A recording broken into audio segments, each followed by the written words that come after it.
እኔ በጣም ሊያስቡበት የሚገባው ነገር አንዱ ልጅን በሐላል እንጂ ማግኘት ተገቢ ነው ብዬ አላስብም።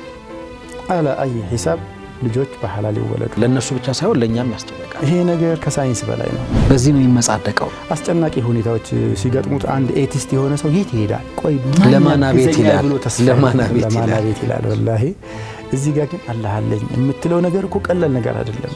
አላህ አለኝ። አሁን እያወራን ያለነው ኡስታዝና ተርቢያ ስለምንሰጠው ጽንስ ነው አይደል? ጽንስ ነው ገና ውስጥ እያለ ነው አሁን ተርቢያ ልንጀምር ነው። ጽንስ እኮ እጩ ትልቅ ሰው እኮ ነው። እጩ ሰው ነው። በቃ ሰው መሆኑ ይቀራል።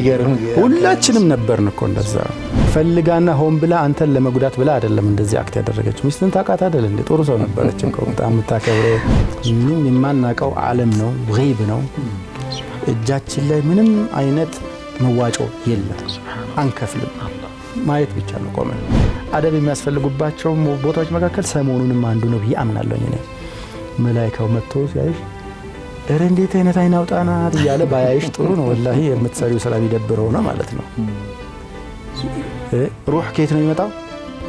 ከማንም እንዳትወልደኝ እኔ ከማንም ዝም ብለህ እንዳትወልደኝና እንዳታሸማቅቀኝ። በጣም ጎበዝ ኢንቴሌክቹዋል ብትሆን፣ የዓለም ምርጡ ዶክተር ብትሆን፣ ጋይናኮሎጂስት ውስጥ የመጨረሻ ጥግ የደረስከው ሰው ብትሆን በባለቤትህ ሆድ ውስጥ እየተከናወነው ባለው ኢሹ ላይ ምንድነው ሚና?